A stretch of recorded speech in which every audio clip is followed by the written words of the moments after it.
Good evening, YouTube. Welcome back to another episode of Ben's Allotment. Just here today in the shed at home. Another update on the propagator.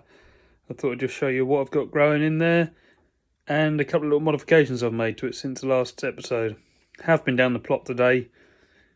I tried videoing. It's just too windy. We had a mini tornado while I was down there. Took a little bit of someone's shed roof off. It was a very small tornado, but it did do some damage, but luckily none to my plot. Moved a few of the bits of wood chip and that, but other than that, not too bad. So it's going to be a short video because Tony Smith's got a live on soon, so I'm going to go and watch that. But I'll just show you some stuff in the propagator. I'll spin you around. So before we open it, just a little modification I've made.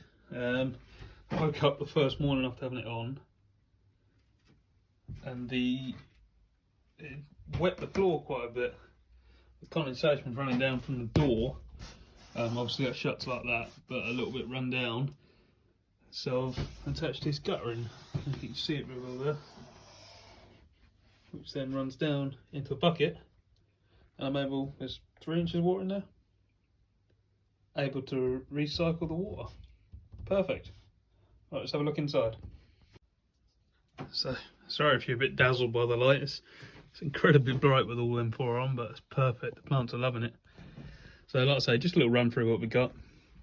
You can say the temperature at the minute's 25.8 on the one inside there, and the temperature, I'll just spin you around slowly, on the thermostat is 24 on the soil cable. Was 25.3 until I undid it, but soon drops off when it's undone. This is quite a big shed that it's trying to heat in. Right, so here, starting this corner, got our onions mammoth, sown from seed on the 17th of the 1st. They've been transplanted into those 40 cell tray. They're doing quite well. Just some sweet basil over there. We've got our melon plants here. Variety of watermelons down this side called Red Star. There's 5 of those, sorry. And the other one's just a Melba melon. Over there we've got our aubergines, all coming up well now. And we've got a new variety of cucumber. Beth Alpha, I think it's called, or Alpha Beth.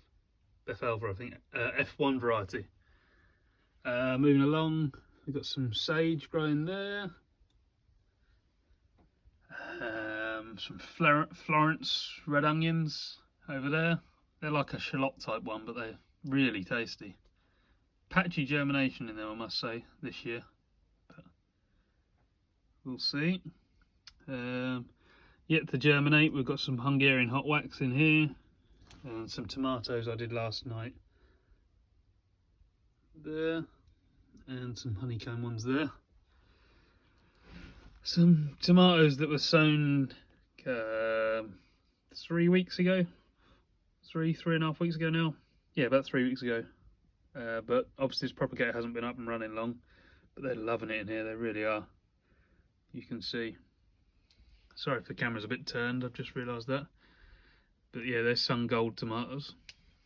Something I've not tried before here, Cape gooseberry.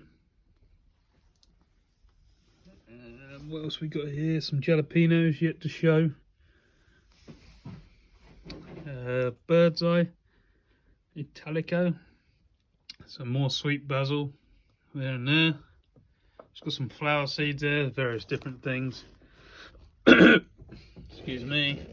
Some more chilies yet to show there, but here we've got the earliest cucumber, a Carmen. It's actually starting to produce its first true leaves.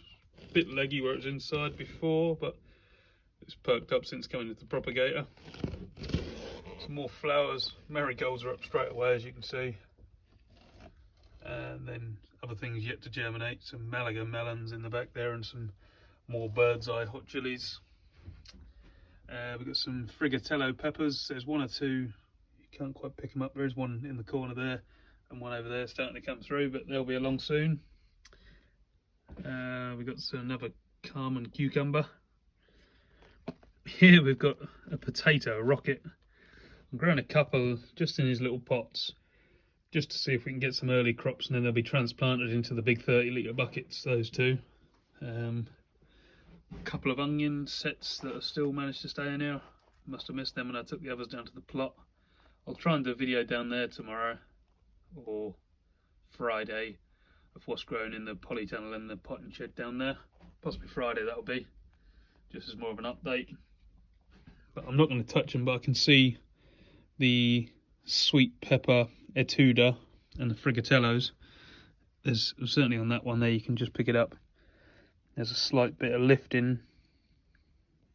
You can just see one coming up there, put focus.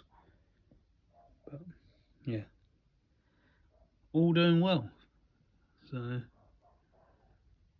just thought I'd like to show you that. And like I say, I'm now off to watch Tony Smith's live, and hopefully we'll all learn something on there, because he's a great bloke to follow. And that's what I've tried to model a lot of my allotment on, the way he does things, along with obviously Charles Dowding. But yeah, so I'm going to pop along there. I'm going to leave the lights on, shut the lid now, and as you can see, like I say, that temperature soon drops. We're at 22.2 now, so don't want that dropping below 20 really, so I'm trying to keep it. And yeah, it seems to be working perfectly. There will become a time where some of this has to go out, because I've got a lot more tomatoes to sow.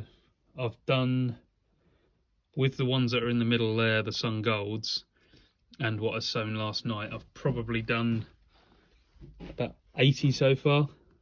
I've got over 300 tomato plants to do this year. I need about 60 myself, 70, and then obviously some that I sell as well. So just for a small nominal fee, but it helps pay for the seed and the compost and that. But yeah, I'm trying to sell some cucumber plants as well this year. That's the plan. I've got 30 that have germinated there. Those ones on the right that need pricking out. I do this, some people say you should do straight into pots. I've done it like this for years and had no problem at all. Just have to be very careful with the root. Make sure you don't damage them, and equally so make sure they don't get too big before you transplant them, because then you're going to damage the roots, because the roots will grow through the bottom. But yeah, you're fine to do that, and they'll go straight into one of these 7cm pots, and that's where they'll stay for a good few weeks then, until they bulk up. And when they've been in here for another couple of weeks after transplanting, they will go down to the potting shed or the polytunnel, depending on the weather conditions. Possibly the potting shed first to harden them off, then straight into the tunnel on the potting bench at the back there. But right, that's it from me now. I'm going to go and watch this live stream. I'll catch up with you soon. Bye bye.